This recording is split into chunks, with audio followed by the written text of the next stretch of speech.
My name is Edward Fletcher. I'm 34 years old, and I'd like to think I'm not the kind of person who scares easily. Being a travel nurse, I've seen my fair share of life's chaos, things that would send most people running. But what happened to me last fall at Swift River Reservation changed the way I think about fear, about loss, and about the things we leave behind. It began as a solo RV camping trip, a way to escape and reflect. I've been doing a lot of these trips since my sister Emily died 2 years ago. Driving through the countryside, setting up camp in the middle of nowhere, it gave me peace, or at least a reprieve from the constant ache in my chest. I'd read about Swift River online. The reservoir, created in the 1930s by flooding 4 towns, fascinated me. Entire villages, they said, were still submerged beneath the water. Houses, schools, even cemeteries, all buried. There was something poetic and haunting about it. I told myself it was just another quiet place to park my RV and breathe. But from the moment I arrived, something felt off. I pulled into the campground late in the afternoon. The lot was empty, which didn't surprise me. Most people probably preferred more popular spots. But as I stepped out of my RV and looked around, the silence struck me. There were no birds, no rustling leaves, just the faint lap of water against the shore. It was eerie, but I shook it off. Solitude was what I wanted, after all. My RV gave me trouble almost immediately. The battery, which had worked fine during the drive, refused to charge. I had no power for the lights or my phone. Normally, I'd call for roadside assistance, but there was no signal out here. I wasn't too worried. I had a flashlight and plenty of supplies. I could manage for a couple of nights. The first night was uneventful. Mostly I sat by the water, journaling and letting my mind wander. But as the sun dipped below the horizon, a fog began rolling in, thick and unnatural. It spread across the reservoir like a living thing, curling around the trees and creeping toward my campsite. That's when I heard it, a faint, high-pitched giggle. I froze, my pen hovering over the page. The sound came again, unmistakable, the laughter of children, distant but clear. "Hello?" I called, shining my flashlight toward the woods. Nothing moved. The beam only illuminated the fog, dense and impenetrable. I told myself it was my imagination, or maybe an echo from another campsite, though I knew I was alone. Shaking my head, I returned to the RV and locked the door. The next morning, I found my hiking boots at the base of a tree, neatly placed side by side. I frowned, trying to remember if I'd left them outside. I was sure I hadn't. As I picked them up, a chill ran down my spine. Shaking it off, I set out on a trail that wound through the woods and led to a small abandoned cemetery, a remnant of one of the flooded towns. The headstones, moss-covered and leaning, were scattered among the trees. Standing there, I felt a strange heaviness, as if the air itself were pressing down on me. I started taking pictures, trying to capture the eerie beauty of the place. It wasn't until I returned to the RV and reviewed the photos that I saw it. In one of the shots, a shadowy figure stood between the trees. It was small, child-sized, and blurry, but unmistakably there. That night, the children came back. I was lying in bed, staring at the ceiling, when I heard the laughter again. It was louder this time, closer. Then came the sound of small feet running on the roof of the RV. I bolted upright, my heart hammering. Grabbing my flashlight, I opened the door and stepped outside. The fog was back, thicker than before. The laughter echoed all around me, disorienting and impossible to pinpoint. "Who's out there?" I shouted. My voice sounded small, swallowed by the fog. That's when I saw the handprints. They were smeared across the RV's windows, muddy and child-sized. I stumbled back inside and locked the door. For the first time, I felt a deep, bone-chilling fear. The next day, I decided to leave. I packed up my gear, ready to drive out, but the RV wouldn't start. The engine sputtered and died no matter how many times I turned the key. Frustrated and scared, I grabbed my journal and began writing everything down. It helped me process what was happening, even as the unease grew. That evening, I walked to the water's edge, hoping the calm of the reservoir would soothe my nerves. But the ripples were back, moving in slow, deliberate patterns, as if something beneath the surface was stirring. Then I saw them, children, dozens of them, standing in the shallows, Their faces were pale, their eyes dark. They stared at me, unmoving, their reflections rippling in the water. "Who are you?" I whispered, though I wasn't sure I wanted an answer. They didn't speak. Instead, they turned and pointed toward the woods. I don't know what compelled me to follow them. Maybe it was the way they looked at me, not with malice, but with sadness. Or maybe it was the nagging feeling that I owed them something. The children led me to an overgrown trail where the trees seemed to close in around me. The air grew colder with every step until I found myself standing in a clearing. There, I saw it, a broken road, cracked and covered in moss. I realized it was the remains of a main street, one of the lost towns buried beneath the reservoir. The children surrounded me now, their whispers filling the air. They showed me flashes of their lives, playing in fields, walking to school, sitting at dinner tables. Then the images shifted. Homes were flooded, graves were disturbed, and families were torn apart. I saw parents crying, children screaming, and water swallowing everything they knew. "Remember us," they whispered, their voices overlapping. I dropped to my knees, overwhelmed by their grief. It was as if the weight of their lost lives had been poured into me, threatening to drown me. When I woke, the sun was rising. I was lying by the reservoir shore, soaked to the skin but alive. My journal was open beside me, its pages filled with words I didn't write. Names. Dozens of names. I left Swift River that morning, my RV miraculously starting without a hitch. But I wasn't the same. The names I found in my journal matched those of children buried in the towns that now lay beneath the water. I spent weeks researching them, piecing together their stories and sharing them wherever I could. I don't know if it's enough, but it's all I can do. And sometimes, late at night, I hear their laughter again, soft, distant, and maybe a little less sad.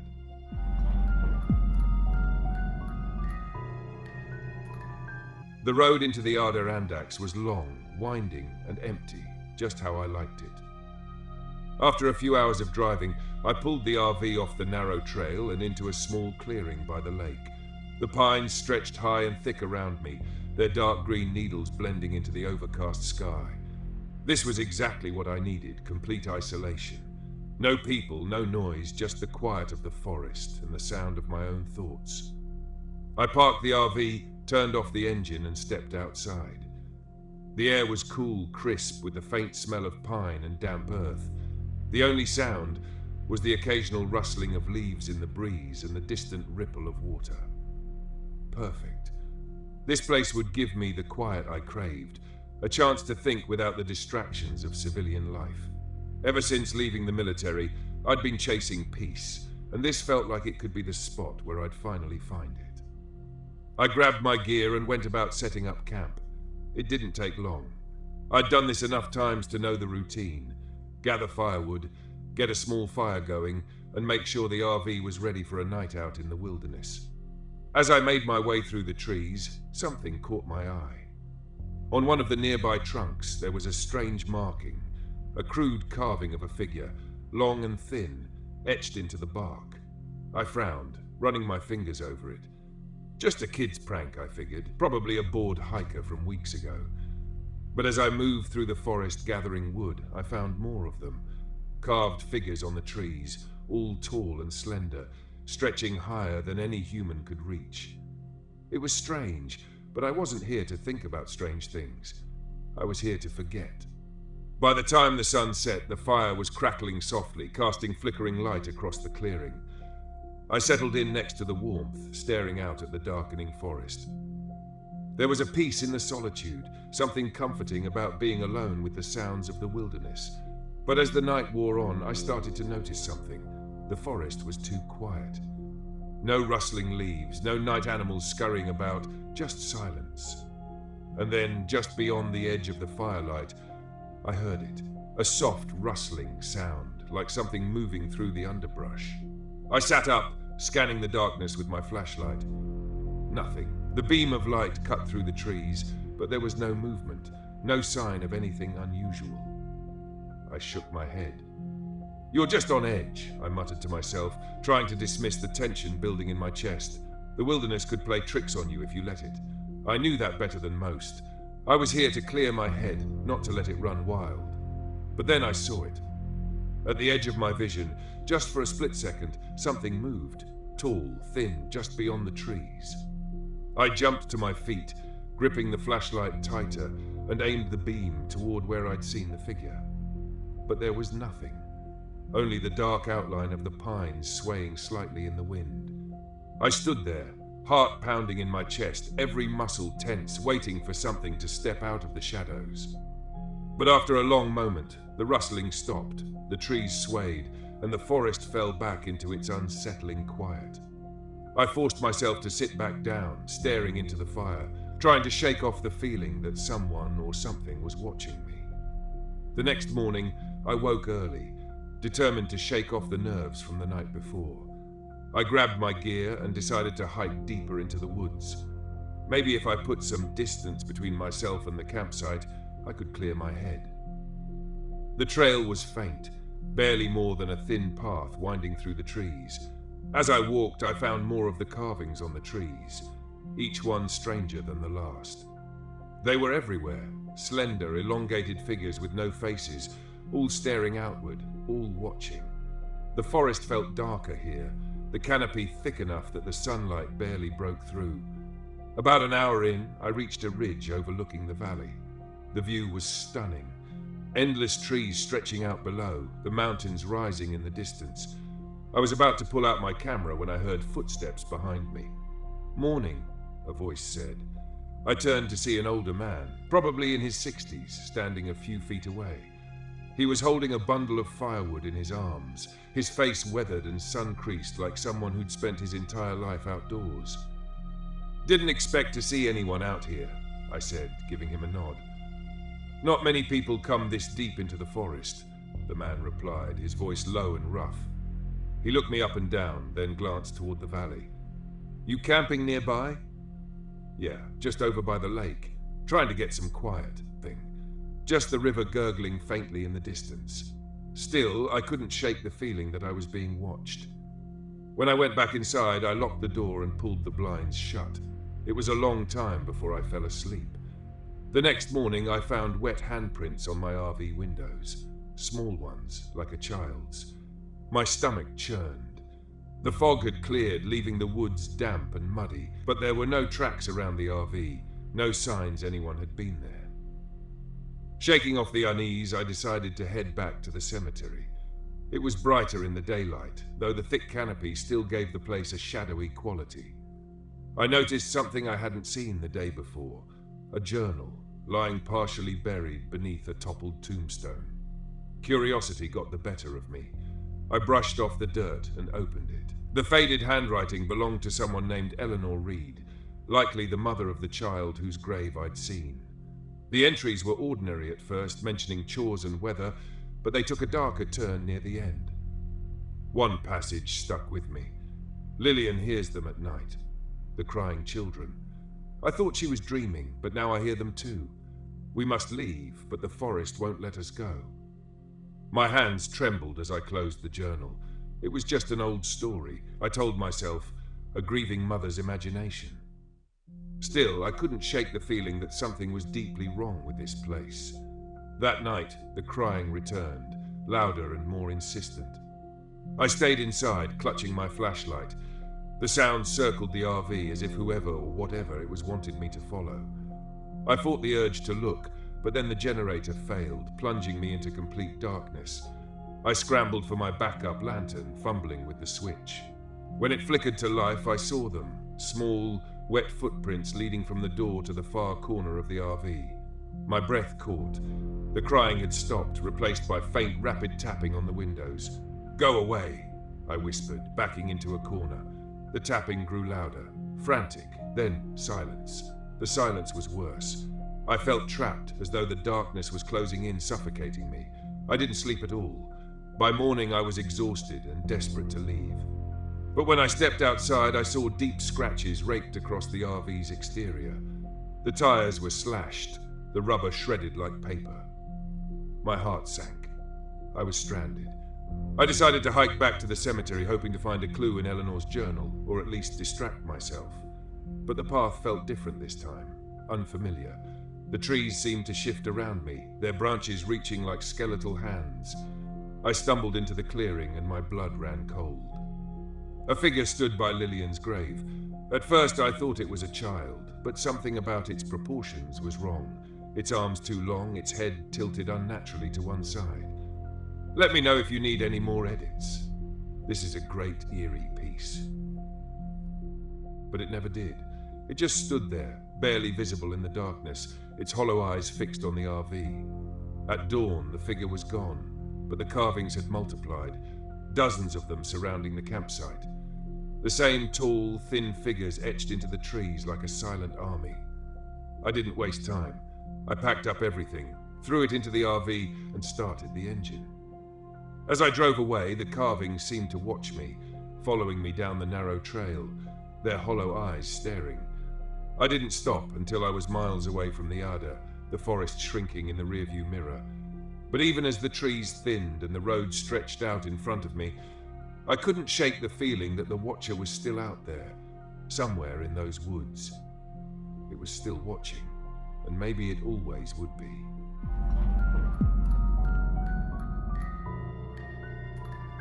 I've always liked the quiet of the road.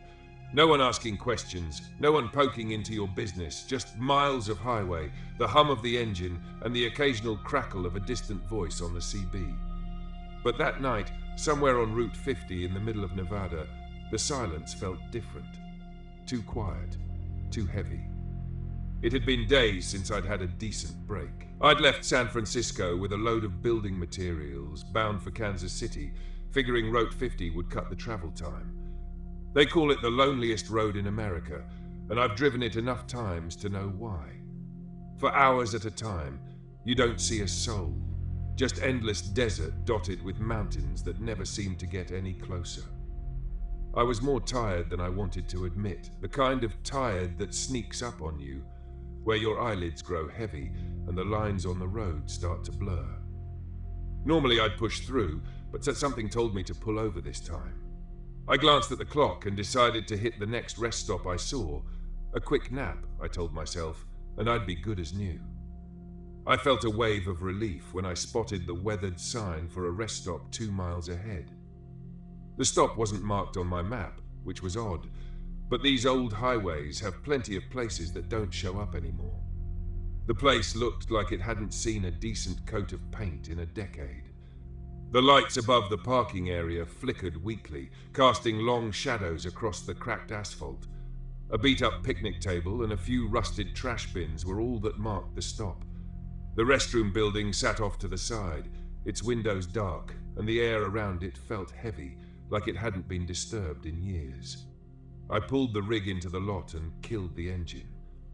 Silence settled in around me, pressing through the windows. I leaned back in the driver's seat, rubbing my face. I just needed a few hours of sleep and I'd be good to go. But before I could settle in, nature called. Typical. With a sigh, I grabbed my flashlight and climbed out of the cab. The night air was cold, much colder than I'd expected for Nevada, and the wind carried a strange scent, dry, with an underlying hint of something rotten. I wrinkled my nose but kept moving toward the restroom. The building was worse up close. Graffiti covered the exterior, but it wasn't the usual stuff, no names or crude drawings. These were symbols, spirals, triangles, strange geometric shapes I couldn't quite place. Some of them were carved deep into the wood, like they'd been there a long time.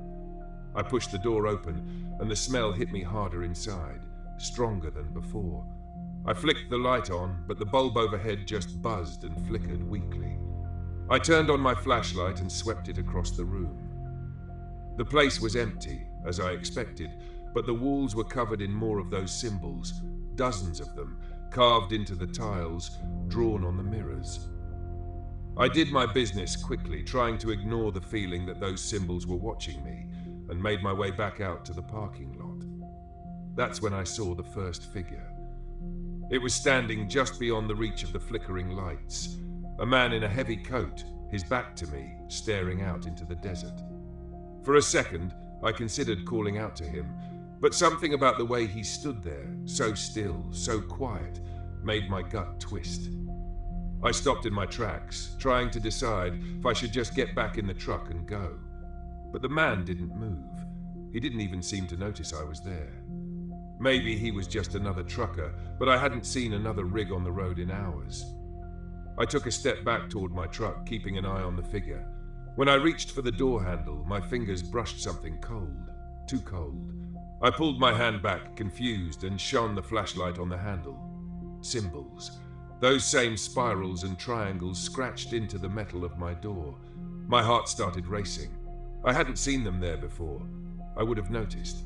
I swallowed hard, scanning the lot, but the figure was gone, just vanished. I fumbled with the door, pulling it open and climbing back into the cab as fast as I could. I locked the doors and sat there, trying to steady my breathing, trying to shake off the feeling that something was terribly wrong. I'd driven across the country dozens of times, stopped in every kind of rundown, creepy rest stop imaginable, but nothing like this. The radio crackled to life suddenly, nearly making me jump out of my skin. For a second I thought it was just picking up static, but then a voice broke through, low, distorted. Frank. My heart skipped a beat. I snatched the CB mic. Who is this? Silence. I stared at the radio, waiting, but the voice didn't come back. I tried to convince myself I'd imagined it, that my mind was playing tricks on me. But the sound of my name, it was too clear. I glanced out the window again, half expecting to see the man in the coat, but the lot was empty.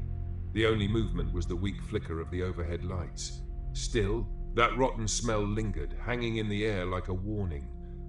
I was about to start the engine and get the hell out of there when I noticed something in the rearview mirror. There was another figure now, standing near the restrooms. This one was closer. I couldn't make out their face in the dim light, but they were staring right at me, not moving, not blinking, just watching. Every instinct in my body screamed at me to leave, but when I reached for the ignition, the engine sputtered and died before it could even turn over. I tried again, nothing. The lights on the dashboard flickered weakly before going out altogether. Come on, I muttered, trying to stay calm. Don't do this to me now. I grabbed my phone to call for help, but there was no signal, no bars, no nothing. The figure was still there, closer now. Another figure appeared near the picnic table, and then another by the trash bins. They didn't approach, but they were closing in, little by little. My mouth was dry. I fumbled for the flashlight and shone it toward the restroom, hoping to get a better look at the figures. The beam of light cut through the dark, but when it hit the first figure, they were gone. Just gone. I swept the light across the lot, but all the figures had disappeared. Every single one. I didn't waste any more time. If my truck wasn't going to start, I'd fix it in the morning. For now, I just needed to get out. Out of here, on foot if I had to. I grabbed the toolbox from under the seat just in case and jumped down from the cab.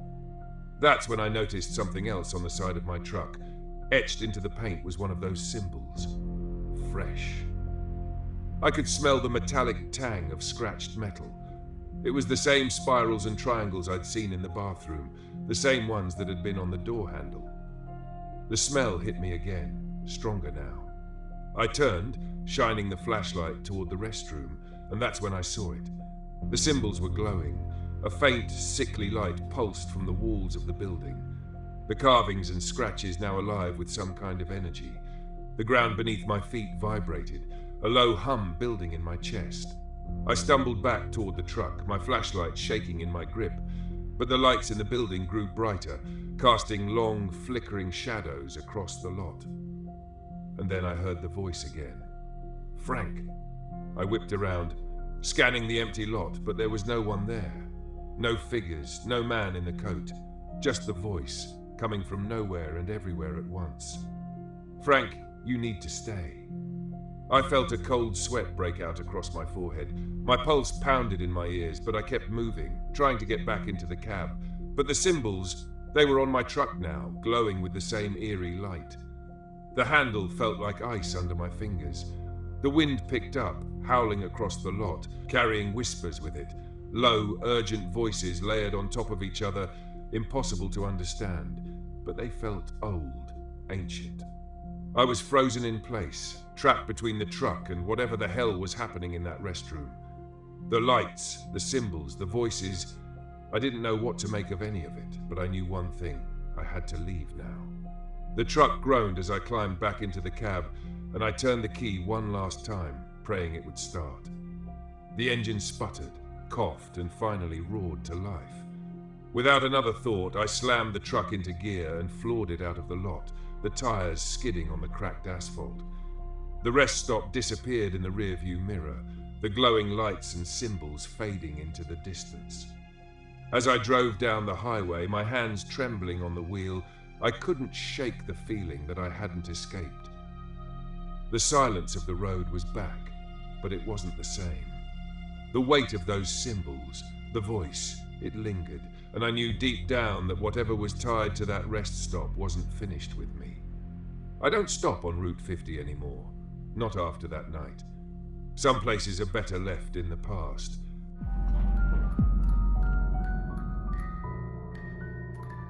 My name is Lucas Lopez. I'm 43 years old, and last summer I drove my RV into the heart of the Freetown Fall River State Forest in Massachusetts. I had come to write about the area's infamous reputation, a hotspot for supernatural legends, cult activity, and bizarre phenomena. I didn't believe in any of it, not really. I was just a writer, looking for a good story, something to draw attention to my blog, and maybe finally get a real following. After my divorce, I'd thrown myself into work, taking solo trips across the country, chasing oddities and urban legends. This trip wasn't supposed to be any different, but what happened over the next 3 days still haunts me. I arrived late in the afternoon, the sun dipping low behind a canopy of ancient trees. My GPS had failed about 15 minutes earlier, leaving me to navigate the maze-like dirt roads on my own. The deeper I drove, the narrower the paths became, the trees pressing closer, their gnarled branches scraping against the RV like claws. Finally, I found an unmarked pull-off that looked like it hadn't been touched in years. Overgrown, uneven, but quiet. Perfect.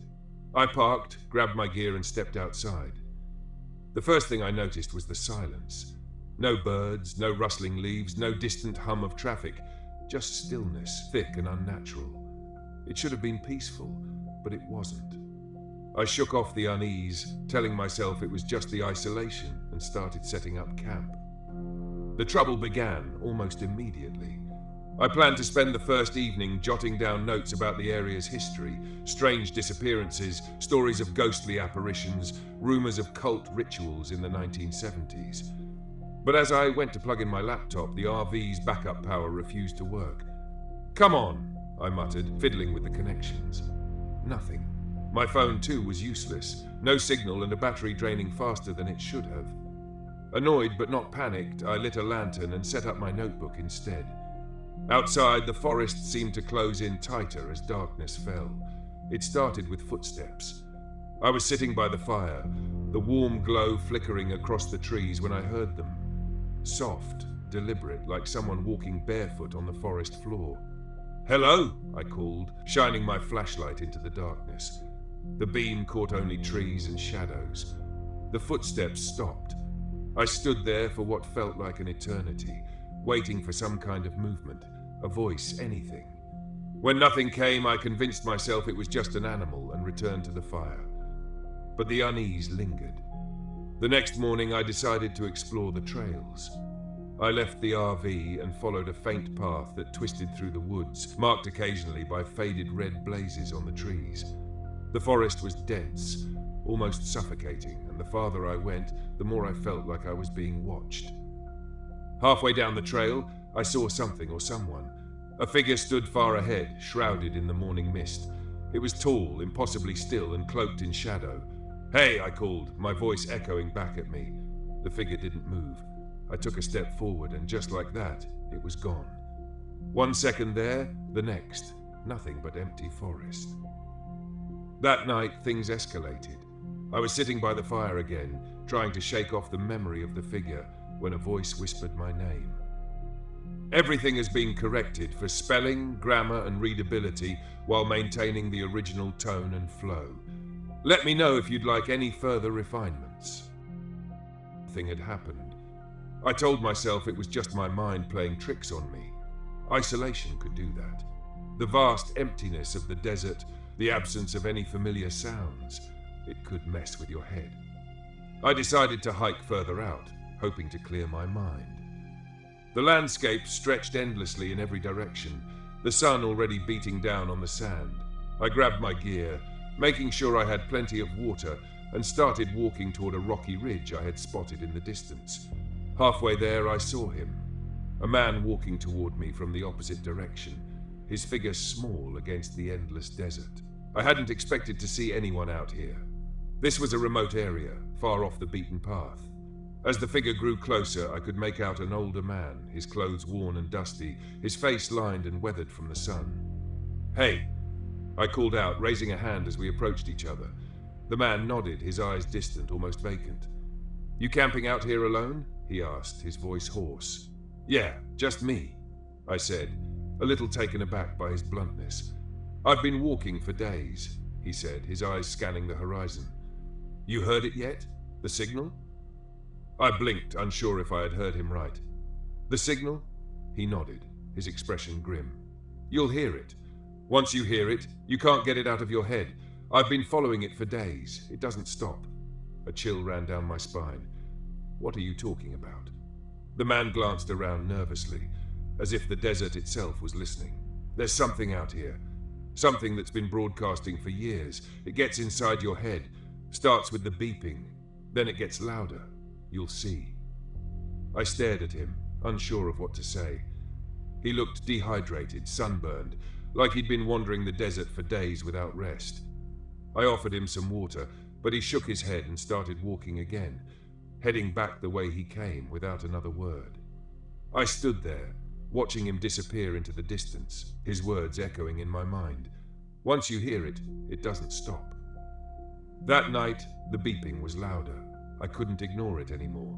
The sound pulsed through the silence, steady and rhythmic, like it was coming from somewhere deep beneath the earth. I tried to sleep, but every time I closed my eyes, the sound was there, burrowing into my mind. I couldn't take it anymore. I grabbed my gear, flashlight, GPS, water, and set out into the desert. I had to find the source. I had to know what was causing the sound. The desert was pitch black, the sky filled with stars. My flashlight cut through the darkness, the beam dancing across the rocks and sand as I followed the beeping. It was louder now, almost frantic, like it was pulling me towards something. The GPS was acting strange, flickering in and out, as if the signal was being disrupted. But I kept moving, my footsteps crunching in the sand. The beeping grew louder with every step. After what felt like hours, I saw it. A structure, half buried in the sand. A bunker or a weather station, long abandoned. The beeping was deafening now, emanating from somewhere inside. I hesitated, standing at the entrance of the bunker. The door was ajar, rusted and creaking in the wind. Everything in me screamed to turn back, to leave and forget about the sound. But I couldn't. The signal was pulling me in. I stepped inside. The air in the bunker was stale, suffocating. My flashlight flickered as I moved through the narrow corridor, the walls lined with rusted equipment and old faded maps. The beeping was louder now, echoing through the metal walls, vibrating in my chest. At the end of the corridor, I found a small room. In the center, there was an old radio tower, its equipment still faintly powered by some unknown source. But that wasn't what caught my attention. On the walls were symbols, strange, intricate markings that looked like they had been carved into the metal. They spiraled outward, converging on the radio tower as if they were feeding into it. In the corner of the room, I found a journal. Its pages were yellowed and brittle. The entries were short, scrawled in frantic handwriting. They talked about the signal, how it started with the beeping, how it got louder, how it never stopped. "It gets inside your head," one entry read. "It's not just a sound, it's alive." As I read, the beeping shifted, turning into a high-pitched screech that pierced through my skull. I dropped the journal, clutching my head as the sound rattled through my brain. It wasn't just a signal. It was something more, something that had been waiting, broadcasting, pulling people in. I had to get out. I stumbled out of the bunker, the sound still ringing in my ears. The desert spun around me. I ran, my legs weak, my mind spinning. The landscape warped, the rocks and sand shifting as if the desert itself was alive, moving with the signal. When I finally made it back to the RV, I collapsed inside, my head pounding. The beeping was now a constant, dull hum in the back of my mind. I left the desert the next morning, driving as fast as I could. The beeping was still faint but persistent. I didn't look back. Even now, days later, back in the city, I can still hear it. A faint, rhythmic pulse in the back of my mind. Always there, always calling me back. The signal isn't done with me yet.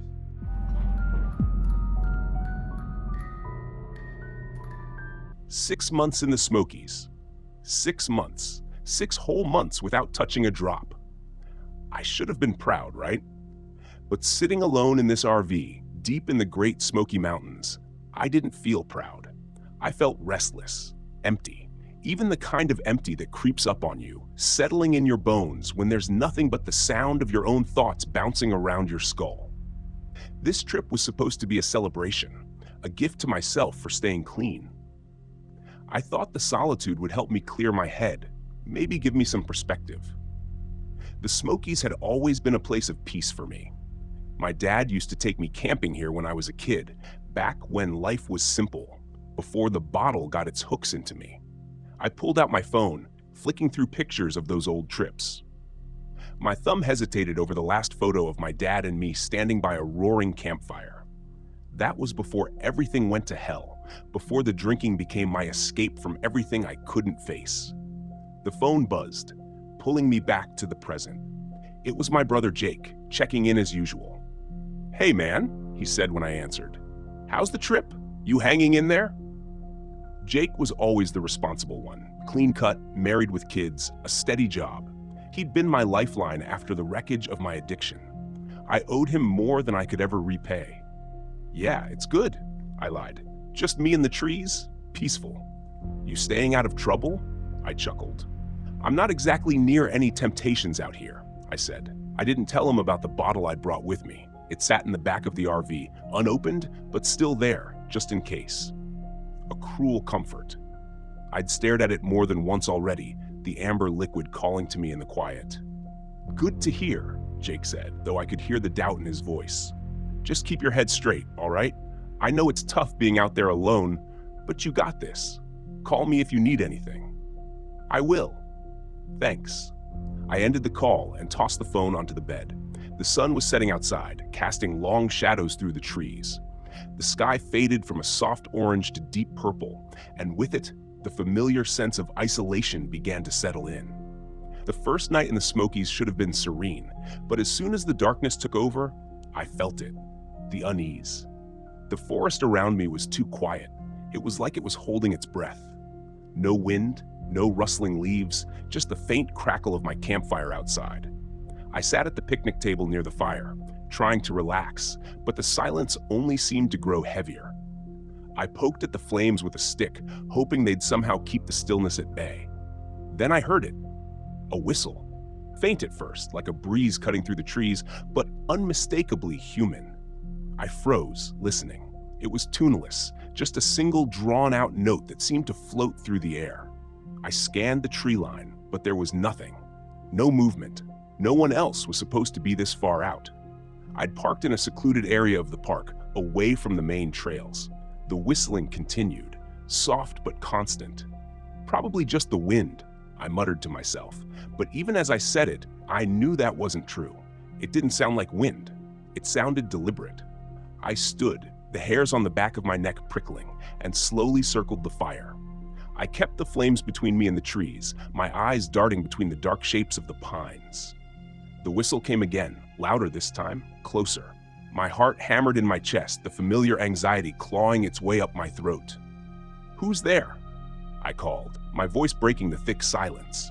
No response, just another long, drawn-out whistle. I grabbed my flashlight from the RV and swept the beam through the trees. The light cut through the darkness, but all I saw were shadows.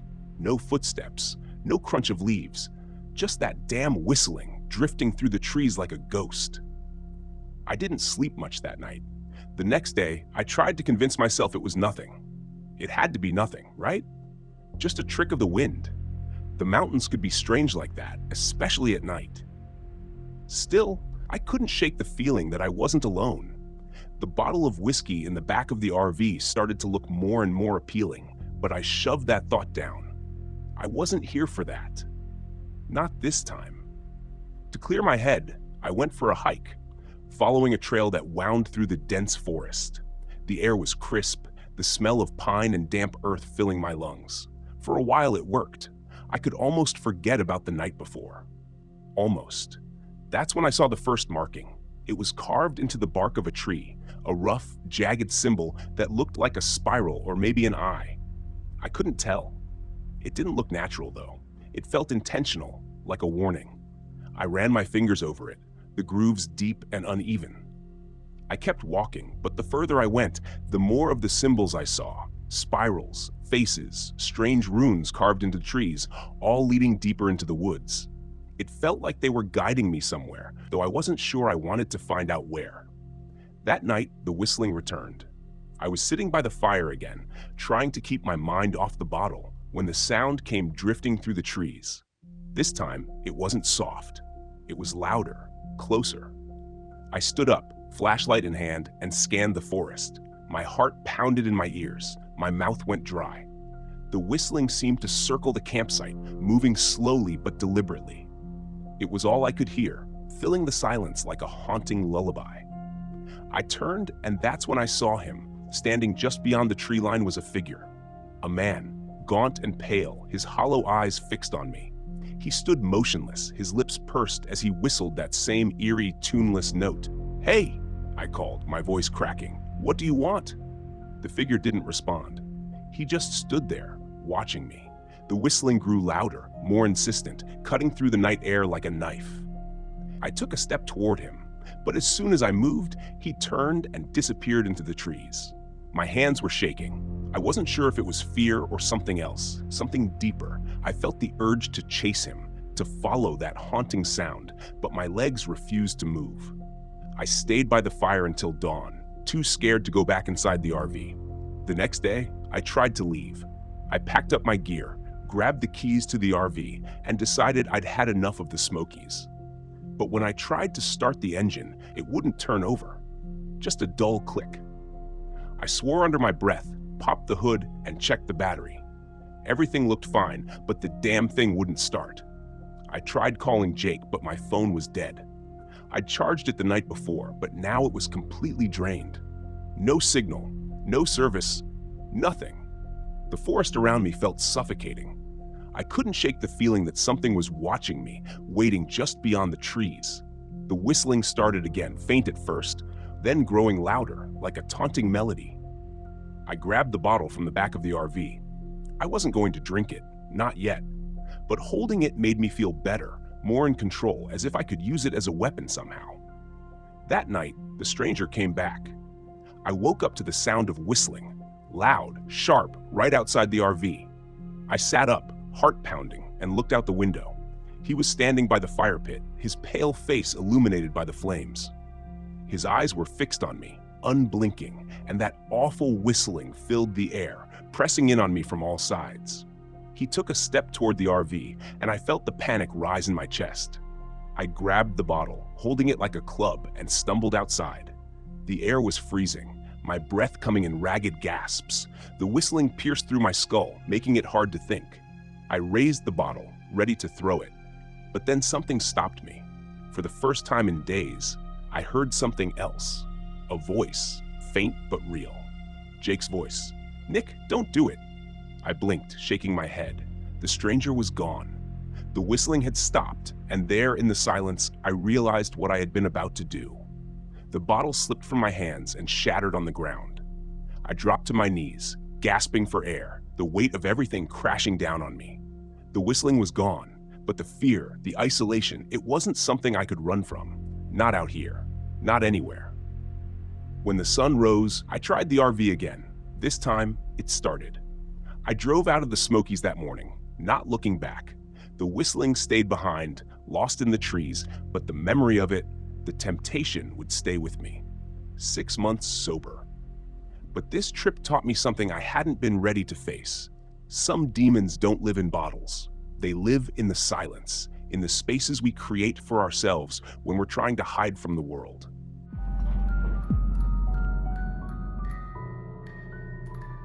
I hadn't planned on staying at Stillwater Grove. The campground wasn't even marked on my map, just a small patch of green near the edge of Shawnee National Forest. But as I drove down the empty forest road, I saw the sign. Old, weathered wood with the words Stillwater Grove Campground carved into it.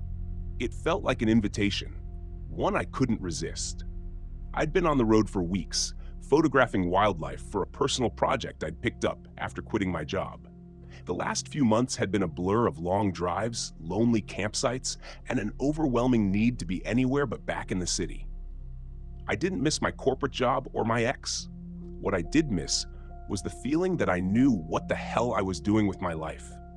Stillwater Grove seemed perfect, quiet, isolated, and right by the lake. It would give me the break I needed, some peace before heading back into the real world. When I pulled into the campsite, the late afternoon sun cast long shadows across the grove. The air was still, the only sound being the gentle lapping of water against the shore. A single RV sat on the far side of the campground, a distant figure moving near it. Otherwise, it was just me. I parked my RV near the edge of the lake, the water glistening under the fading light. After setting up camp, I grabbed my camera and headed toward the shore, hoping to catch the sunset. As I stood there, framing the perfect shot, a voice startled me. "Beautiful, isn't it?" I turned to see a woman standing a few feet away, her face half in shadow. She had an otherworldly kind of beauty, pale skin, long dark hair, and eyes that seemed to take in everything. "Yeah," I replied, lowering my camera. "It's peaceful." She smiled. "It always is here. I'm Ellie, by the way." "Nick," I said, shaking her outstretched hand. Her skin was cold, like she'd been standing in the shade for too long. "You camping here too?" "For a little while," she said, her voice soft. "I come here every now and then, can't stay away." Her words sent a shiver down my spine, though I couldn't explain why. I wasn't used to talking to people much anymore. The solitude had become my comfort zone, and something about Ellie felt out of place. "You here for the fishing?" I asked, trying to make small talk. She shook her head. "No, just the lake, the quiet." We stood in silence for a moment, watching the sun sink behind the trees. The sky turned shades of pink and orange, the water reflecting the colors like a mirror. I raised my camera, snapping a few shots, and when I looked back, Ellie was gone, just like that. I glanced around, but there was no sign of her. The other RV was still parked at the far end of the grove, but there was no movement. I chalked it up to her being quick on her feet, though it left me feeling oddly unsettled. That night, I couldn't sleep. The wind had picked up, making the trees outside rustle against each other like whispered secrets. I rolled over in bed, trying to find a comfortable position, but something felt off. The RV was too cold, colder than it should have been. I checked the thermostat, but everything seemed normal. Still, the chill lingered. I grabbed a blanket and tried to force myself to sleep. That's when I heard it. A faint sound, barely audible at first, like a woman's voice carried on the wind. I sat up, listening, but it was gone. Just my imagination, I thought. Long days alone in the woods will do that to you. But then I heard it again. This time it was clearer, a soft, melodic humming coming from outside. I climbed out of bed, grabbing my flashlight. My breath fogged up in the cold air as I stepped outside the RV, scanning the campsite. Nothing, just the stillness of the lake and the trees swaying gently in the wind. But the humming persisted, coming from near the water's edge. I walked toward the shore, the beam of my flashlight dancing over the ground, and that's when I saw her. A woman in white, standing at the edge of the lake, her back to me. Her long, dark hair hung loose down her back, swaying slightly as she hummed that haunting tune. "Ellie?" I called out, my voice shaking. She didn't turn. She just stood there, motionless, her gaze fixed on the water. Something about the way she stood, so still, so rigid, set my nerves on edge. I took a step closer, the flashlight illuminating her pale figure, but as soon as the light touched her, she vanished. I blinked, stunned. 1 second, she'd been there, and the next, she was gone. The water rippled where she had been standing, but otherwise, the lake was empty. I backed away, my heart pounding in my chest. What the hell was that? I hurried back to the RV, locking the door behind me. My breath came in quick, shallow gasps. My hands were shaking. I didn't believe in ghosts or supernatural nonsense, but what I'd seen, it wasn't right. I had seen her. I knew I had. I spent the rest of the night wide awake, staring at the ceiling and trying to rationalize what had happened. But no matter how hard I tried, I couldn't shake the image of that woman standing by the lake. The next morning, I found Ellie near the grove, sitting by a small campfire. She smiled when she saw me, though her smile didn't quite reach her eyes. "Rough night?" she asked, as if she already knew. "Yeah," I said, sitting down across from her. "I saw something last night. A woman by the lake. I thought it was you, but she wasn't there when you got close." Ellie finished, her voice calm, too calm. "The Lady of Stillwater." "The what?" I asked, feeling a chill run through me. Ellie looked at me, her eyes dark and hollow. "She's been here for a long time. Longer than the campground, longer than the trees. She drowned in the lake, or so the story goes. Some say she was waiting for someone. Her lover, I think, but he never showed." I stared at her, my stomach twisting. "You're telling me she's a ghost?" Ellie shrugged. "Call it what you want, but she's real, and now that you've seen her, she won't let you go." I laughed, though it came out shaky. "That's insane." "Is it?" Ellie asked, her gaze locking onto mine. "You saw her. You know she's real." I opened my mouth to argue, but the words died in my throat. I had seen her, and it hadn't been a trick of the light or my imagination. Something had been there, something that shouldn't have been. "What does she want?" I asked quietly. Ellie's eyes flicked toward the lake. She wants what she's always wanted, to take someone with her into the water. That night, the sound started again. At first, it was the soft humming, drifting through the night air. Then the splashing, gentle, rhythmic, like someone wading through the water. I lay in bed, my heart racing, my body tense. I didn't want to go outside. I didn't want to see her again. But the pull was stronger this time. A strange compulsion tugged at me, drawing me toward the lake.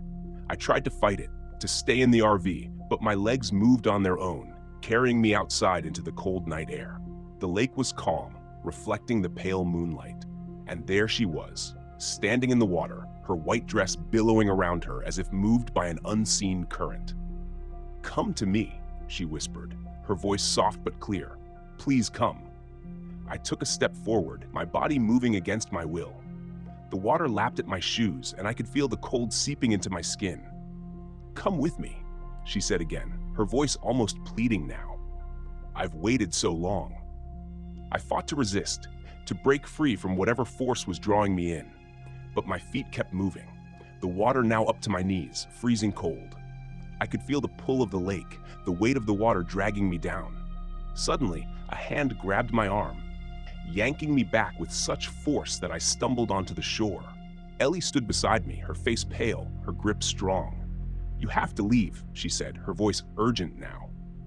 "Before it's too late." I looked back at the lake, but the woman was gone. The water was still, as if nothing had happened. "What the hell is happening?" I gasped, my breath coming in shallow bursts. Ellie's expression was grim. "She's marked you now. If you stay, she'll take you. You have to go." I didn't argue. I packed up my things, my hands shaking, adrenaline coursing through my veins. Within minutes, I was back in the RV, starting the engine and pulling out of the campsite as fast as I could. As I drove away, I glanced in the rearview mirror. Ellie stood at the edge of the grove, watching me go, her face unreadable. And behind her, just barely visible in the mist, was the Lady of Stillwater, her pale eyes following me, waiting for me to return. I didn't look back again.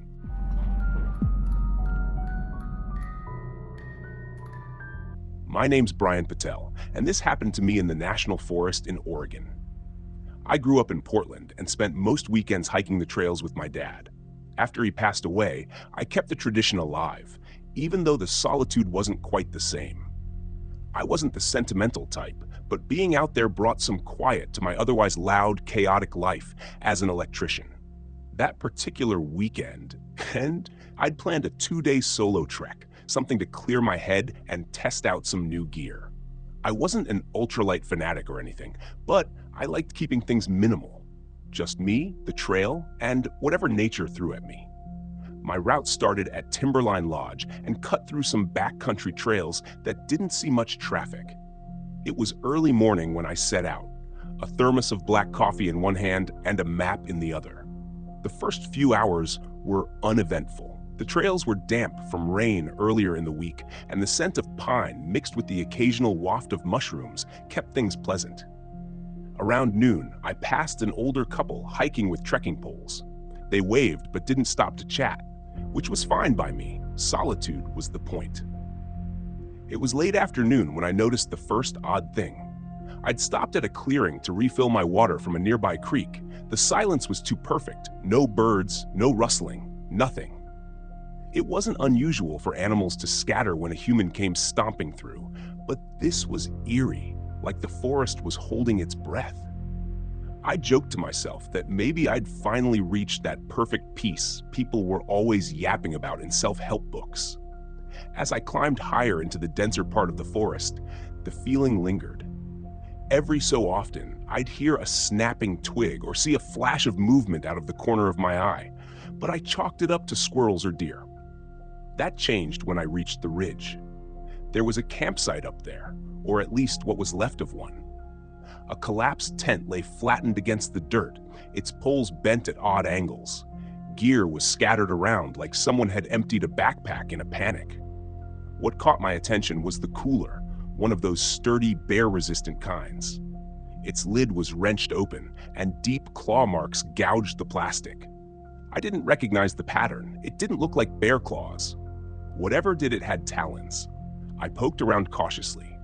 A jacket with a name tag, Franklin, hung on a low branch, ripped down the middle like someone had tried to peel it off.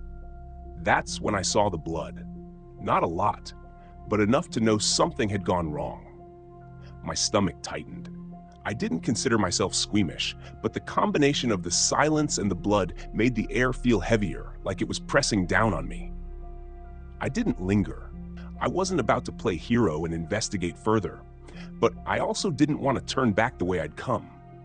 The campsite had a bad vibe, and if someone was injured, I wasn't eager to meet whatever or whoever had caused it. I decided to push forward toward a secondary trailhead about 5 miles out. It wasn't on my original route, but it would get me out of there quicker. The trail narrowed as I descended into a gully. Thick undergrowth swallowed most of the light, and the temperature seemed to drop. My boots squelched in the damp earth as I pushed past ferns that slapped against my legs. About halfway down, I caught a foul odor, like rotting meat mixed with damp fur. My first thought was a dead animal, maybe a cougar kill left to rot, but it was strong enough to make my eyes water. Then I heard it, a low, deep rumbling noise that didn't sound natural. It wasn't a growl, but it wasn't mechanical either. It reverberated through the trees, making it impossible to pinpoint the direction. My fight or flight instincts kicked in, and I chose the third option, freeze. I crouched low, scanning the trees, my heart hammering in my chest. The noise came again, closer this time, followed by the crunch of heavy footsteps. I forced myself to move, creeping forward as quietly as possible.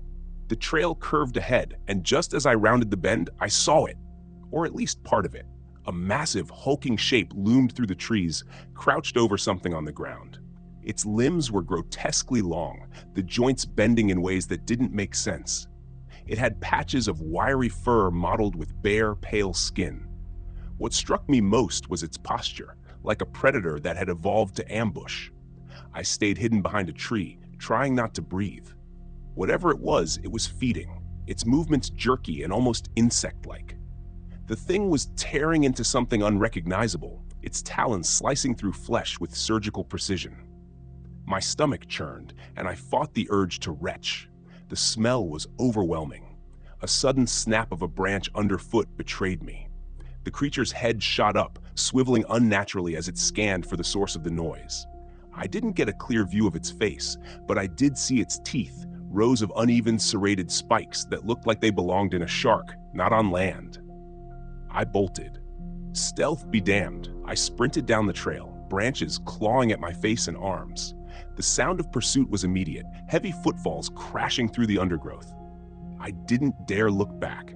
My pack jostled against my shoulders as I weaved through the narrow trail, adrenaline pushing me faster than I thought possible. The trail forked ahead, and I veered left without thinking. Bad move. The path led to a dead end, a sheer drop-off into a ravine. My options were limited. Jump and risk breaking something, or turn and face the thing head-on. Neither seemed appealing. I scrambled up a boulder, hoping to gain some height and buy myself time. The creature burst through the trees moments later, its gangly frame silhouetted against the dim light. Up close, it was worse. Its skin was stretched too tight over its bones, and its movements were unnervingly smooth, like it was gliding rather than walking. It paused, tilting its head as if deciding whether I was worth the effort. I fumbled for the small knife in my pocket, knowing it was more symbolic than anything. The creature lunged forward, and I did the only thing I could. I threw my pack at it. The motion startled it, and it recoiled briefly, giving me enough time to leap down the side of the ravine. I tumbled hard, dirt and rocks tearing at my clothes as I slid to the bottom. My ankle twisted painfully, but I managed to scramble to my feet. The creature didn't follow immediately, but I could hear it pacing above, its claws scraping against the rocks as it searched for another way down.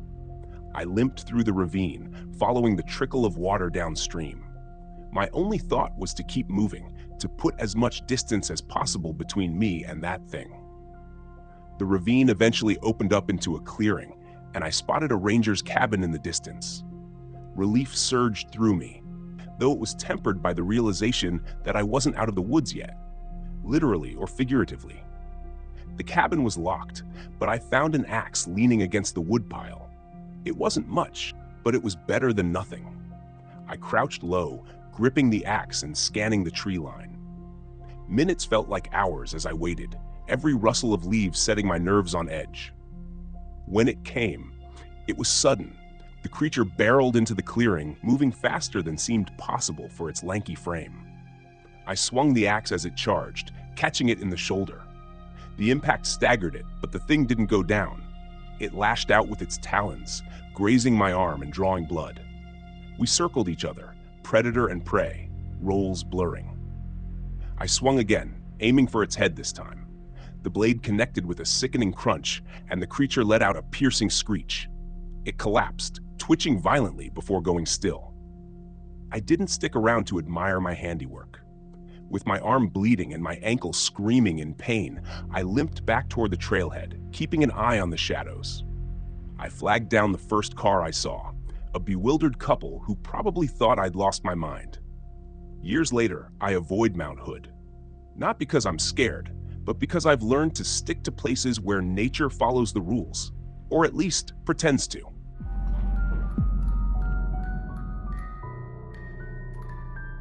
I'm going to be honest with you. Being a cop in a small town isn't glamorous. It's not like the movies where every day is a shootout or a high-speed chase. It's mostly handling neighbor disputes over where someone's fence ends or someone's dog barking too much. My name's Lucas Giroux, and I've been wearing the badge for 9 years here in Chesterville, Louisiana. Population about 2,000, give or take. I love this town. It's quiet, peaceful for the most part, and I like that. My days are usually filled with mundane tasks, which suits me just fine. I didn't sign up to be some action hero, but that was before what happened in 2014. That night, everything changed. Chesterville sits on the edge of Lake Vere, a slow-moving body of water surrounded by cypress trees and swampland. People here fish, drink, and go about their lives. It was a pretty uneventful Thursday evening. I was sitting in the patrol car near the lake, enjoying the last of my coffee. That's when the call came through. Domestic disturbance, 14 miles out of town, near the edge of the bayou. Some old shack out there. Probably a drunk couple having a fight. I sighed, thinking about how cold my coffee was going to get by the time I got back. I could have ignored the call. In a town this small, people mostly resolve their issues on their own. But it's my job, and I'm not the kind of guy to leave a job half done. So I punched the gas and headed toward the edge of the swamp, the smell of rotting vegetation creeping into the car through the vents. The air always smells different out there, heavy, like something's growing in the darkness. The address was off the main road, way off. I had to take a gravel path that was barely wide enough for my cruiser, with branches scraping against the sides like they were trying to keep me from going any further. The place was almost hidden behind thick trees, vines practically choking the building itself. It was an old, decaying wooden structure, more of a cabin than a house. When I stepped out of the car, everything felt wrong. The hair on the back of my neck prickled, but I shook it off. Maybe I was just on edge because it was so quiet. And in a town where quiet usually means safety, this felt different, like something was waiting. I knocked on the door, no answer. I knocked again, louder this time. That's when I heard it, a scraping noise from inside, something heavy being dragged across the floor. I called out, "Chesterville PD, anyone home?" Still nothing. Now, I've dealt with drunks, domestic fights, and all sorts of noise complaints, but the sound coming from inside wasn't something I'd heard before. My hand instinctively went to my gun as I tried the doorknob. Locked. I circled the cabin, looking for another way in, when I noticed something strange, a set of footprints leading around the back. But not human ones. These prints were larger, clawed, like some kind of animal. But whatever made them was walking on two legs, and they were fresh. I was starting to think this wasn't just some domestic dispute. I followed the prints, feeling a chill in the pit of my stomach. As I reached the back of the cabin, I saw the door was ajar, hanging on its hinges. I pulled out my flashlight and stepped inside. The first thing that hit me was the smell, like rotting meat mixed with damp earth. The cabin was small, just one room, with a dirty mattress on the floor and a table covered in old newspapers. But what caught my eye was the blood. It was smeared across the floor, thick and dark, leading to a corner where something was slumped. I shone the flashlight on it. It was a man, or what was left of him. His body had been torn apart, like he'd been mauled by something much bigger than any animal I'd ever seen in these parts. His chest was ripped open, ribs exposed, and his face, well, there wasn't much left to recognize. I barely had time to process the scene when I heard that same dragging noise again, but closer this time, coming from behind me. I turned, heart racing, and shone the light toward the sound. Something was moving in the shadows, something big. At first I thought it was a bear, but bears don't move like that, and they sure as hell don't stand on two legs. It stepped into the light and I froze. It was tall, maybe 8 feet, with matted fur and a face that looked almost human, but twisted, distorted, like something halfway between a person and a wolf. Its claws were long, too long for anything natural, and its mouth was smeared with blood, teeth glistening like knives. I didn't hesitate. I drew my gun and fired, emptying the magazine into the thing's chest. But it barely flinched. The bullets hit, sure, but they didn't seem to do much more than piss it off. It let out this low sound, like it was irritated more than hurt, and took a step toward me. I backed up, reloading as quickly as I could, my hands shaking. I've never been a great shot, but at this range, it didn't seem to matter. Nothing was going to stop this thing. It lunged. I dove out of the way, crashing into a shelf that sent bottles and cans scattering across the floor. My head was spinning, but I managed to scramble to my feet and run for the door. I don't know how, but I made it back to the car, slamming the door shut just as it slammed into the side of the cruiser, rocking it on its wheels. I threw the car into reverse, tires spinning in the mud as I gunned it back down the gravel path.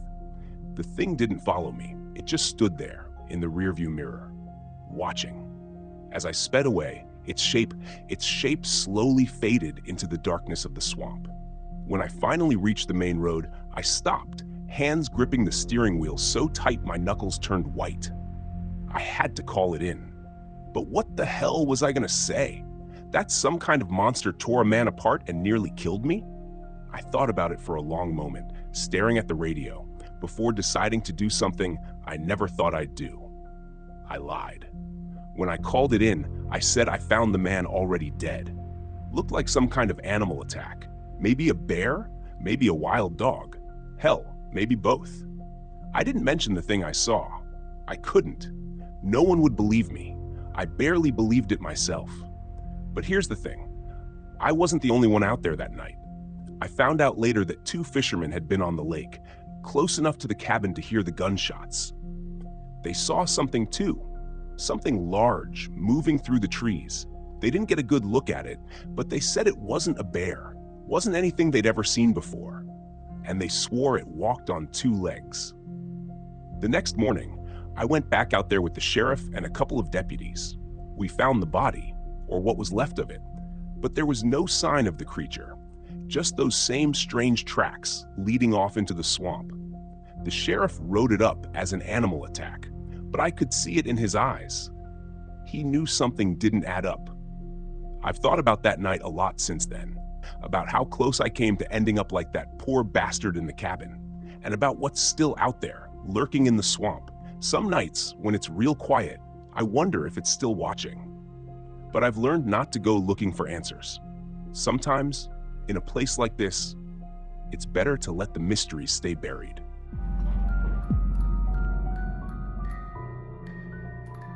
The fog was thicker than I'd expected. I pulled my RV into a secluded clearing in Pisgah National Forest and stepped out into the damp air, the smell of wet earth heavy in my nose. Everything was muffled, as though the forest was holding its breath. The trees were shrouded in mist, their trunks fading into the gloom, and the trail I had heard so much about was hidden somewhere out there, waiting for me. I'd come here to find something unique. My vlog had been stagnating, and I needed a fresh angle. A fellow hiker had mentioned an unmarked trail, a path that didn't appear on any maps, one that locals said disappeared and reappeared as though it had a life of its own. Perfect. If I could document it and film the mystery, my audience would eat it up. I grabbed my camera and set it up, filming a quick introduction. Hey everyone, it's Nate here, and I'm in the middle of the misty Pisgah National Forest, about to track down the infamous Vanishing Trail. Legend says this path comes and goes, and people who wander too far down it don't come back. Let's see if that's true. I packed up my gear and set off into the fog. The forest was silent, the only sound my boots crunching on the damp leaves. I had a GPS in my pocket, just in case, but I didn't plan to use it unless things got really bad.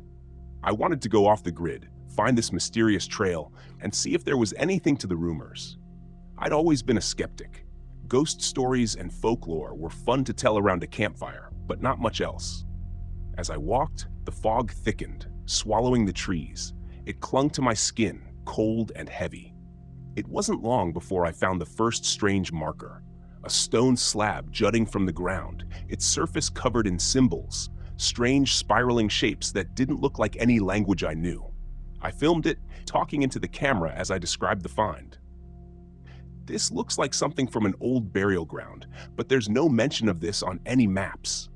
Really makes you wonder what else is out here, hidden beneath the fog. I kept moving, the trees closing in tighter. The trail I was following became fainter, more overgrown, and soon it was little more than a game trail, barely wide enough to follow. I pushed forward, keeping my camera rolling. But after another hour of hiking, the trail simply disappeared. One moment, there had been a clear path, and now it was gone, swallowed by the forest. The mist curled around the trees, thick and almost suffocating. But I was certain I'd been on the right trail. I checked my GPS, but the signal flickered weakly. The screen showed that I was in the middle of nowhere. No path, no landmarks, just a blank screen with a blinking dot. Me, standing alone in the fog. "Okay," I muttered. "You've dealt with worse." I turned back the way I'd come, but the forest looked different now. The trees seemed closer together, the undergrowth denser. The fog was disorienting, and I had to rely on instinct to retrace my steps. The GPS was useless. I kept walking, scanning the ground for signs of the trail, but there was nothing. I was starting to feel uneasy. That's when I heard it. Footsteps, not mine. I froze, listening. The sound came from deeper in the forest, slow, deliberate footsteps crunching on the leaves. I turned, scanning the fog, but there was nothing, just the swirling mist. Then, Out of the gloom, a figure emerged, an older man, his clothes tattered and damp, his eyes wide and vacant. "Hey," I called, my voice echoing through the stillness. "You lost too?" The man looked at me for a moment, then shuffled forward. He seemed off. His clothes were torn, his face pale, and there was a distant look in his eyes, like he wasn't entirely there. "I've been walking for days," he said, his voice hoarse. "The trail, it keeps changing." "Are you okay?" I asked, stepping toward him. He shook his head. "No one's okay out here." I frowned, feeling a cold knot of fear tighten in my stomach. "What do you mean?" "The trail, it moves. I've seen it, watched it disappear and reappear. It's not just a path, it's the forest. It doesn't want us to leave." I stared at him, my mind racing. This guy was either delirious or onto something. Either way, I didn't like the way he was talking. "Look," I said, pulling out my GPS. "We can find our way back." The man glanced at the GPS, then back at me. "It won't help. The forest is messing with it." I didn't believe him. I couldn't. I was a rational guy, and this was just a forest. I'd get us back to my RV, get him some help, and be done with it. But as we walked, things got stranger. The mist thickened, wrapping around the trees like a living thing. The forest seemed to shift with every step. What had been an open path a moment ago was now choked with brambles. When I looked back, the trees seemed to loom closer, twisting into unfamiliar shapes. The man, whose name I learned was Eli, grew more agitated with every passing minute. "It's watching us," he muttered. "It knows we're here." "Who's watching?" I asked, growing impatient. "The forest," he said, his voice barely a whisper. "It's alive, and it's been here long before we were." I ignored him, focusing on the GPS, but even that was failing me. The screen flickered, the signal cutting in and out. At one point, it showed me standing on a clear path, but when I looked up, there was nothing but trees. Thick, twisted trees that looked like they had grown there for centuries. We kept walking, the fog growing thicker, pressing in on us.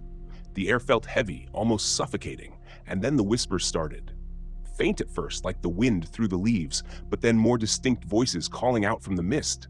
"Nate?" I froze, my heart hammering in my chest. "Did you hear that?" I asked. Eli nodded, his eyes wide. "It's calling us, the forest." I tried to shake it off, tell myself it was just the wind, but deep down I knew that wasn't true. The voice had spoken my name. We came across a backpack tangled in the branches of a tree, high above our heads. It was old, covered in dirt and torn, but when I climbed up to retrieve it, I found fresh supplies inside, water, food, like someone had packed it yesterday. I felt a chill run down my spine. How had it gotten there? Eli was growing more paranoid, his eyes darting around as though he expected the trees to come alive at any moment. "We need to leave," he kept saying, "before it's too late." We pushed forward, but no matter which direction we went, we ended up back where we started. The fog seemed to pulse with an unnatural energy, the whispers growing louder. Then, without warning, Eli was gone. I turned around, and he was just gone. The forest had swallowed him whole without a sound.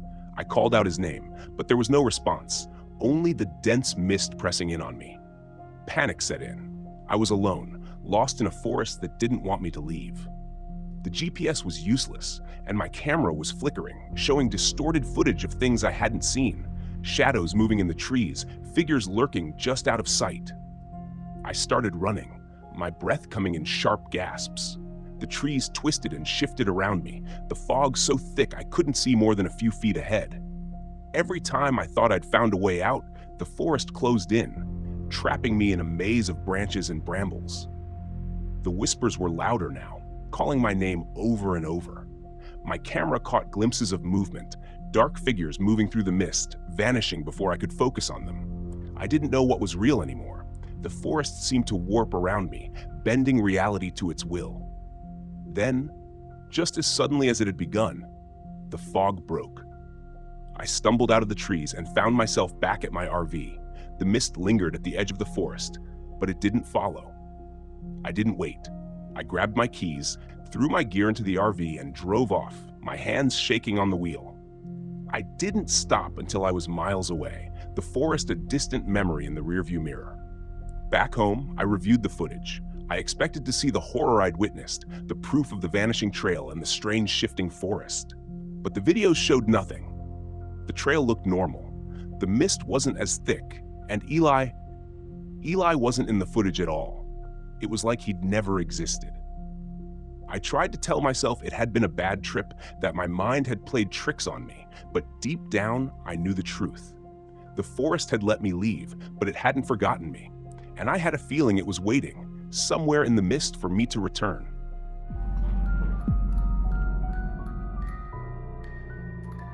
I wasn't supposed to be here. Not really. Not in this forest. Not sitting in this RV, staring at the tall trees outside, wondering if this trip would be my last. Gifford Pinot National Forest had been Karen's idea, years ago. She had this way of looking at the world, seeing the beauty in everything. She wanted to camp here, hike the trails, soak in the stillness of the ancient trees. I didn't get it then. Too caught up in work, too busy to care. But now, it was all I had left. It had been a year since she died, and I still couldn't make sense of it. A car accident on a quiet street. Just like that, she was gone, and I was left stumbling through life, trying to figure out how to exist without her. This trip was my last attempt at finding something, anything, that made sense. So here I was, parked deep in the middle of nowhere, hoping that the forest would somehow offer answers. I didn't know what else to do. The trees stretched up into the sky, their thick trunks casting shadows that lingered even in the daylight. It was beautiful in a way, but it felt empty without her. I could almost hear her voice telling me to look at the wildflowers or marvel at the way the sunlight filtered through the branches. I stepped out of the RV. The cool, damp air wrapped around me. The scent of pine and moss was thick, earthy. Everything seemed so alive, and yet all I could feel was the weight of the past pressing down on me. I started a small fire, just like I'd done the past few nights, and sat there watching the flames dance. The crackling wood was the only sound in the stillness. That's when I heard it. Footsteps. They were faint, barely audible over the fire, but distinct enough to make me stand up, heart pounding in my chest. I looked around, scanning the tree line, but saw nothing. Just shadows. I told myself it was probably a deer, or maybe some other animal, but the feeling stuck, the sense that someone was watching me. I wasn't alone. I sat back down, trying to shake the unease, but it lingered. I couldn't stop thinking about the old man I'd met the day before. Edgar. He'd been wandering the campground when I arrived, his wrinkled face covered in a scruffy beard, eyes sharp despite his age. He was friendly enough, but there had been something off about him. "You came at the wrong time," he'd said, staring at me with a knowing look. "Why is that?" I'd asked, brushing it off. "Some things shouldn't be disturbed, especially at night. The forest, it has its secrets." I didn't know what to say to that, so I didn't respond. But his words stuck with me, replaying in my mind as I sat by the fire. What did he mean by secrets? What was he talking about? I hadn't thought much of it at the time, but now, sitting in the dark with the fire flickering low, and I couldn't shake the feeling that there was something more to what he'd said. The wind picked up, making the trees sway, their branches creaking overhead. The fire sputtered as the breeze caught it, and I stood up again, feeling restless. I needed to move, to walk, anything to clear my head. I grabbed my flashlight and headed into the forest, just far enough to feel like I was doing something. The beam of light cut through the darkness, illuminating the trunks of the trees, but casting long shadows everywhere else. My footsteps were the only sound now, crunching softly on the forest floor. I don't know how far I walked before I saw the first symbol. It was carved into the bark of a tree, a spiral-like shape that looked old, weathered by time. I crouched down, running my fingers over it. It was smooth, unnaturally so, like it had been carved recently. I stood up, shining the light around, and spotted more symbols carved into the trees at odd intervals. Spirals, faces, shapes that made no sense. They all seemed to be pointing deeper into the forest, like a trail leading me somewhere. A chill ran down my spine. I turned back, trying to ignore the nagging curiosity that pulled at me. I wasn't here to chase after strange carvings. I was here to, well, I didn't know why I was here anymore, but this wasn't it. As I made my way back toward the RV, the air seemed heavier, colder. I couldn't hear the wind anymore, and the shadows seemed darker. The feeling that I was being watched returned, stronger this time, like someone or something was following me.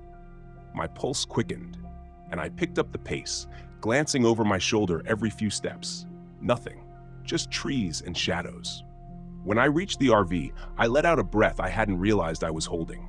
The fire had gone out, leaving nothing but smoldering embers. I climbed inside, locked the door behind me, and sat on the edge of the bed, heart still racing. I was just tired. That's all it was. The grief, the isolation, it was messing with my head. I hadn't been sleeping well, and the loneliness had a way of playing tricks on the mind. At least that's what I told myself. The next morning, I met Leah.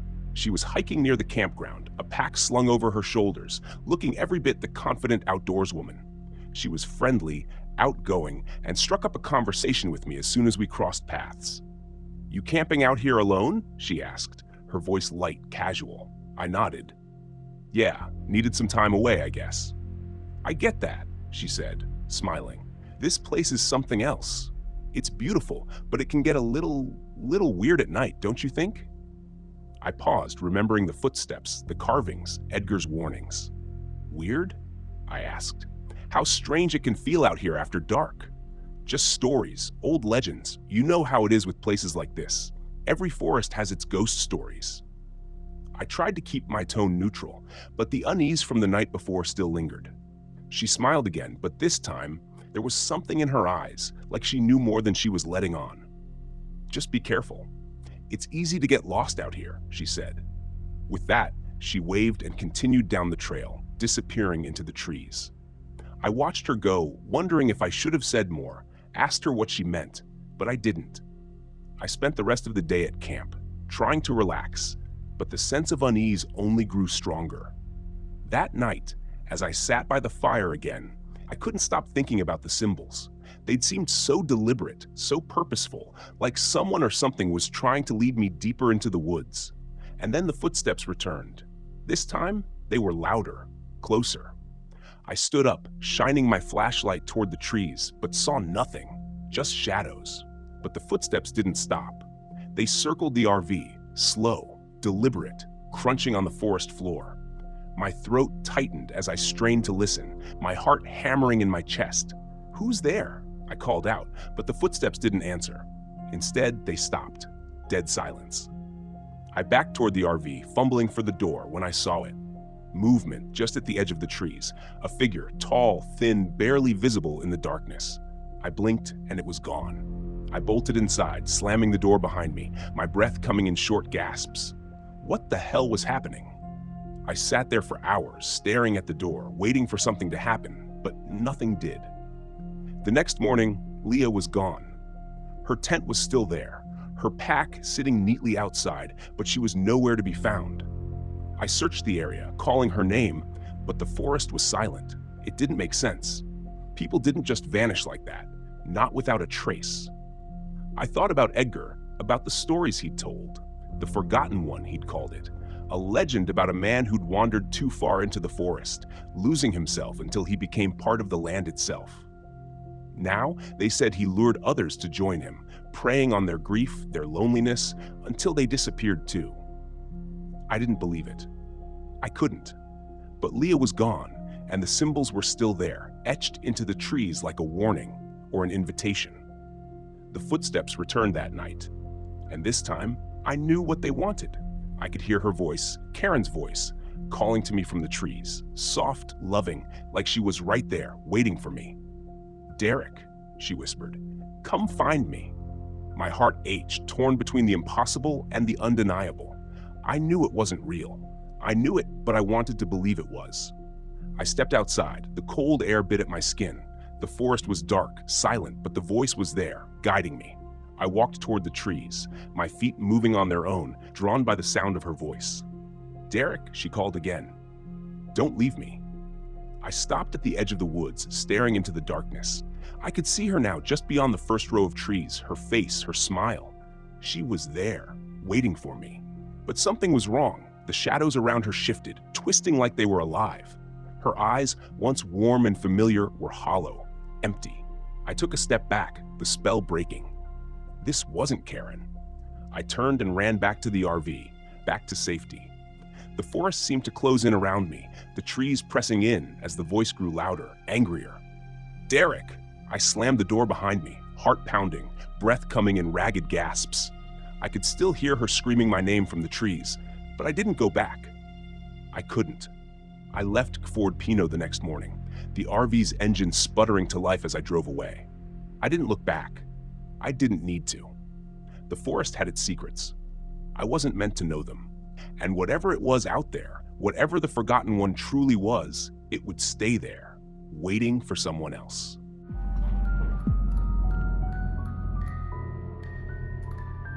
I thought the desert would heal me. Red Rock Canyon was supposed to be a place to clear my head, to sit in silence and let the vast empty land take away the chaos of the last few months.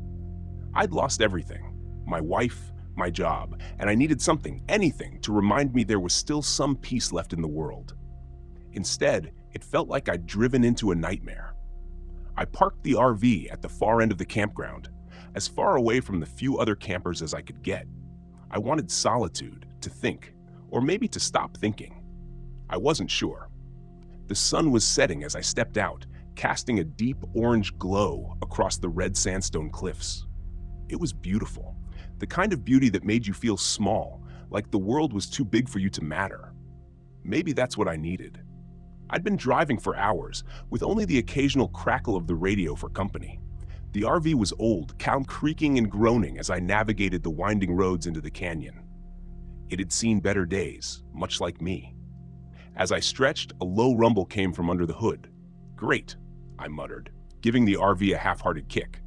The engine had been acting up for days, but I figured I could deal with it later. I wasn't here for that. I was here to get away, to let the emptiness of the desert swallow me whole. That night, after I'd settled in, I sat outside the RV, staring up at the stars. Out here, away from the city, the sky was incredible, clear, endless. But as the stars twinkled overhead, I noticed something strange. At first, I thought they were planes, blinking in and out far above the canyon. But then they moved too fast, too erratically. I leaned forward, squinting.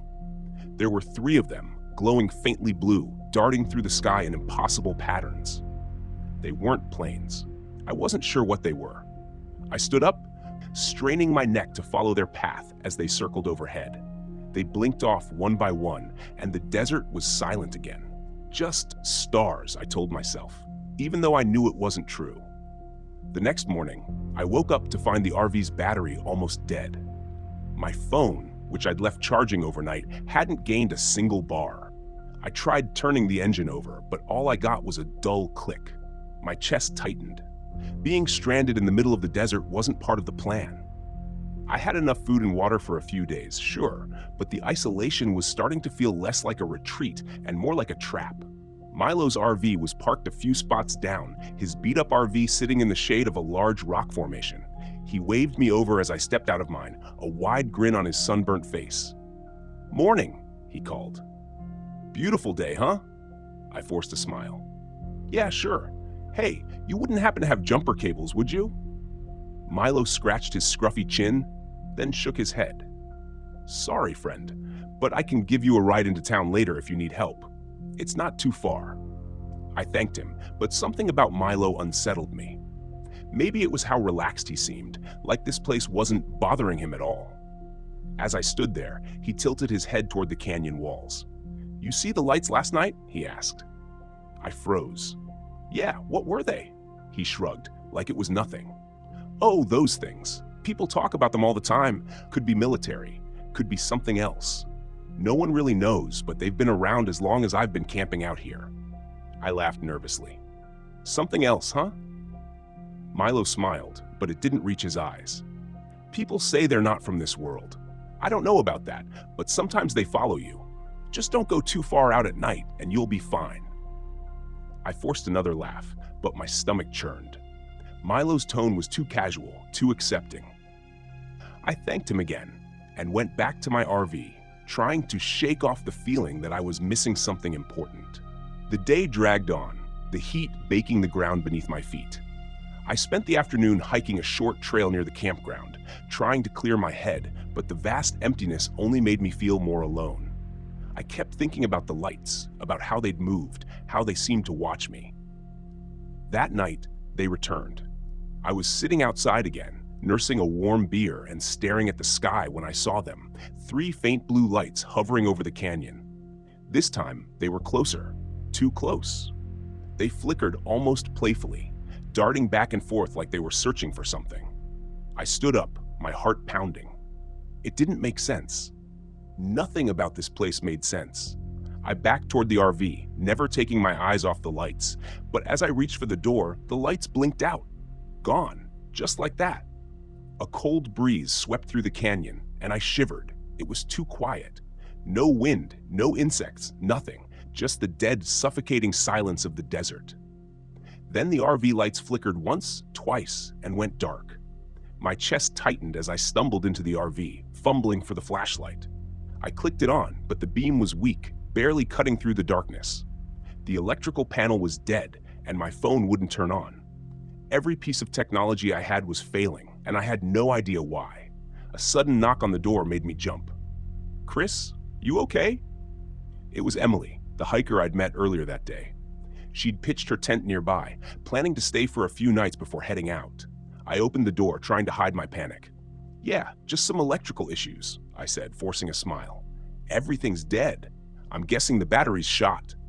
Emily frowned, glancing back at her tent. "That's weird. My phone's dead too, and my flashlight keeps flickering." Her voice was calm, but I could see the worry in her eyes. She felt it too, the strangeness in the air, the weight of the silence. She stepped closer, her voice dropping to a whisper. "Do you think it's the lights? Milo told me about them earlier, said people disappear sometimes." I swallowed hard, trying to keep my breathing steady. "Disappear?" Emily nodded, her gaze drifting toward the canyon. "Yeah, it's mostly stories, but you seemed pretty convinced." For a moment, neither of us spoke. The air felt thick, heavy, like the desert was closing in on us. I wasn't sure if I believed in Milo's campfire tales, but the lights, they were real, and they weren't natural. "We should get out of here," Emily said, breaking the silence. "I don't like this." "I can't," I replied. "My RV won't start." She hesitated, then nodded. "Mine either. I tried earlier, but it's completely dead." We stood there, staring at each other, the weight of the situation sinking in. Something was wrong with this place. The lights weren't just an oddity. They were doing something, affecting everything around us, and we were stuck miles from any help. "We'll wait till morning," I said, trying to sound confident. "Maybe it's just a temporary glitch. We'll figure it out." Emily didn't look convinced, but she nodded and headed back to her tent. I locked the RV door behind her, though I wasn't sure what good it would do. That night, I barely slept. The silence was oppressive, like a blanket wrapped too tight around me. Every creak of the RV, every gust of wind made my heart race. I kept waiting for the lights to come back, to hover outside my window, but they didn't. Instead, I woke up sometime in the early hours. Drenched in sweat, my head pounding. I sat up, blinking in the darkness. Something was wrong. I glanced at my watch. It was 4 a.m., but that didn't make sense. I'd checked the time just moments ago, and it had been midnight. Where had the hours gone? I stumbled outside, feeling disoriented. The air was cooler now, the desert's chill settling in. The stars were out, but there was no sign of the lights. My mind was foggy, like I'd been dreaming. But the dust on my boots told me I'd been walking. But where? And why? Panic surged through me. I couldn't remember.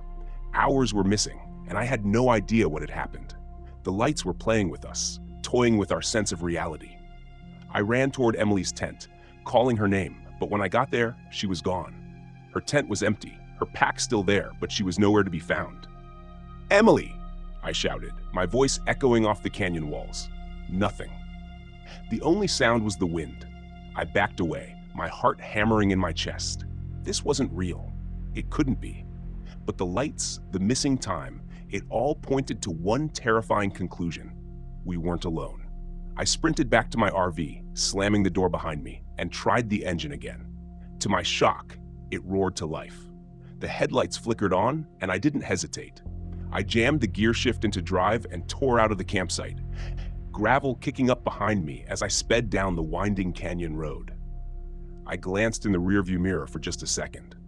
I saw them, the blue lights hovering in the distance, watching me leave. I didn't stop driving until I hit the outskirts of Las Vegas. The neon lights of the city felt like a lifeline. But even then, as I pulled into a gas station, my hands shaking, I couldn't shake the feeling that the lights were still out there, waiting. And I wasn't sure if I'd really escaped at all.